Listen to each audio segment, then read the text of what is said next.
I'm kidding. Happy Wednesday, Whitney!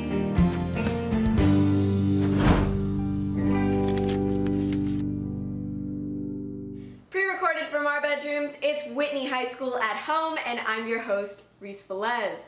Let's start off today's show with a cover of Rainbow by Señor Velez. Hello Whitney, this is Señor Velez. I was asked to do a song for Whitney Live. I chose a song of hope. Here you go.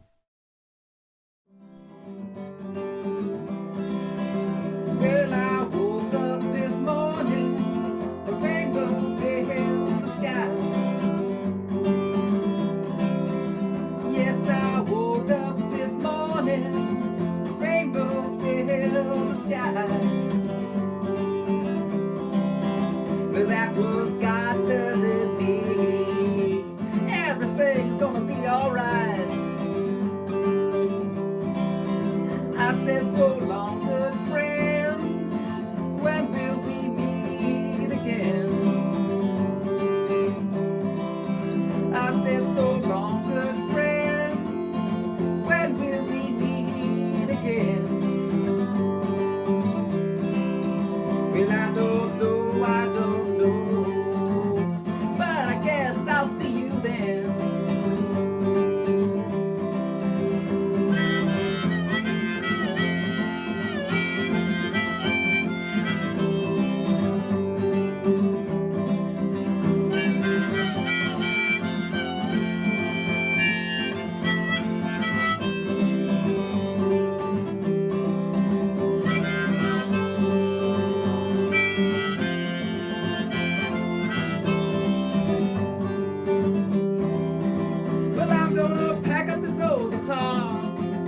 And move on down the road.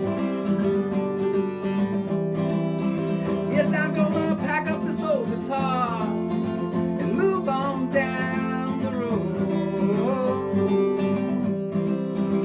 Where I go, I don't know, but I guess I've got to go.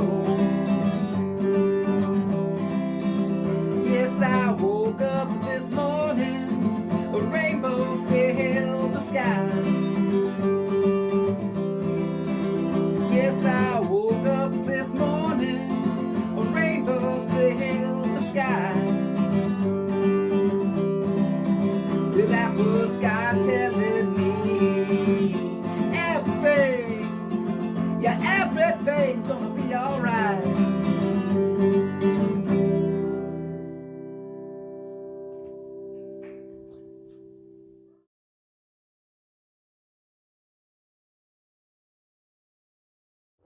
Come on, Toby, let's move on down that road.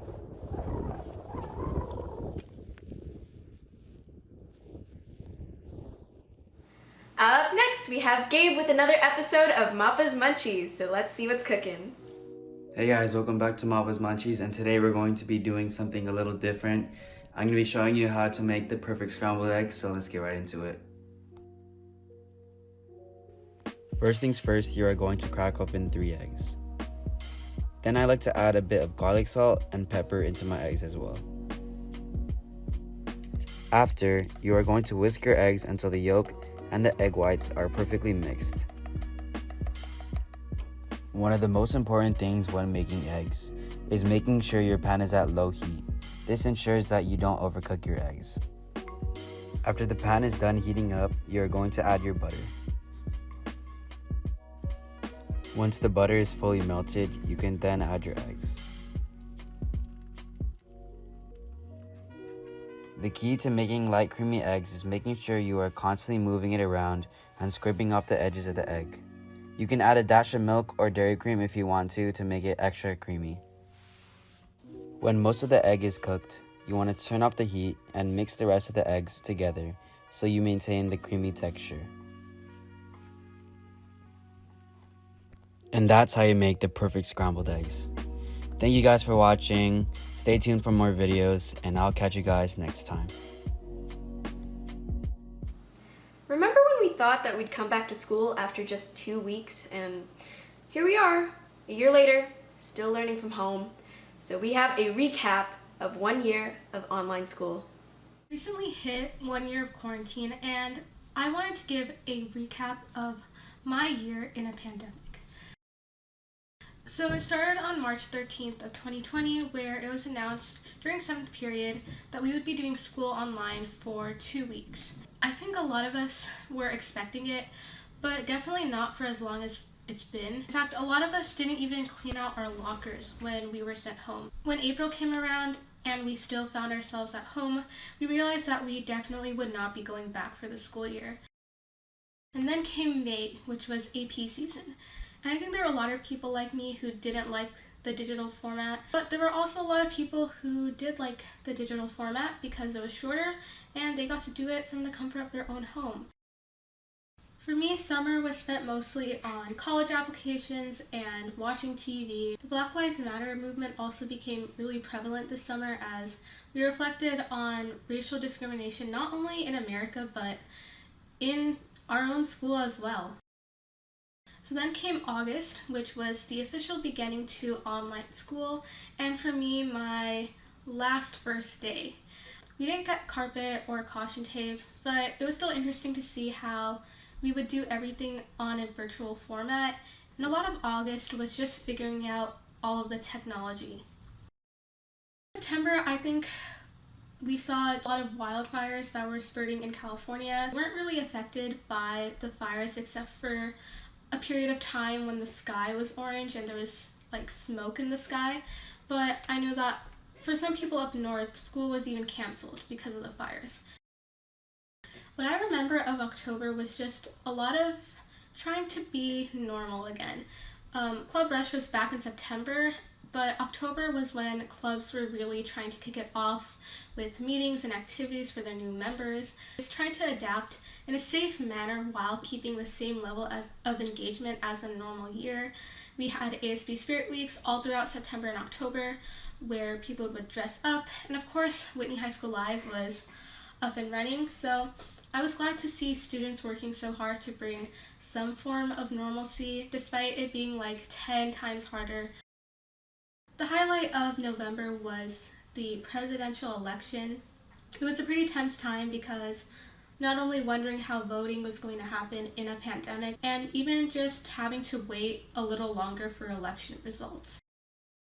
And then December marked the end of 2020, which everyone pretty much labeled as a bad year. We reflected over all the things that happened in 2020, and it was really uplifting to see how much we've grown.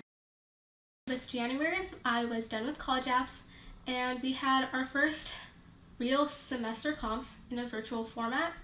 Because we didn't have the typical 2-hour days, exams were split up. For my case, my exams ended up spanning 3 weeks, which was a really exhausting experience, but at least when comps were over, I could say proudly that I was a second semester senior.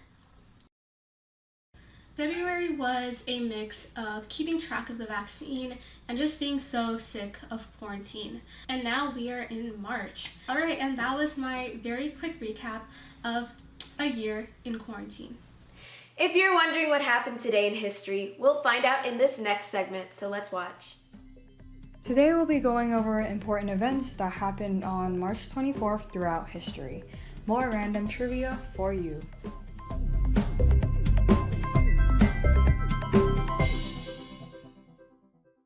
The Exxon Valdez oil spill in 1989 resulted in the spill of more than 11 million gallons of crude oil by a 987 feet long oil tanker whose hull had been ripped open while it was traveling across the ground.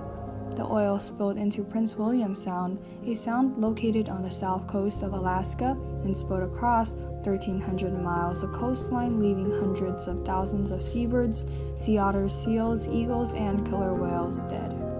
Fish stock in the area was devastated, and cleanup workers later attempted to resolve the spill by skimming the oil from the surface of the water, as well as spraying oiled beaches with hot water and adding oil dispersant chemicals into the water. However, 30 years later, marine life has yet to recover, and oil remains are still trapped in select locations of the water. A live broadcast of the 809.1 pounds USA Ranger 9 moonlander was shown hurtling towards the moon's surface It was designed to transmit high-resolution photographs of the moon's surface before being destroyed on impact. The USA Ranger 9 was launched on March 21st, 1965 by NASA, and the mission duration took 2 days, 16 hours, and 31 minutes before finally arriving on March 24th. Now let's throw it over to Bradley with a video game segment on Valorant. Hey everyone. During quarantine, there are a lot of people that don't know how to spend their time at home. Whether it be learning a new instrument, learning how to cook, starting a new business, etc. One way people spend their time in quarantine is by playing video games. Many people spend their time doing this, but some games could get very old. A game that anyone can download today that is free is called Valorant. Valorant is a first-person tactical shooter with two teams, defenders and attackers. The attacker's goal is to rush a bomb, which is called the spike, onto a site and explodes after it's planted on the site. The defender's goal is to make sure that either they don't get onto the site and plant the spike, or if the spike is planted, they have to defuse it before it blows up.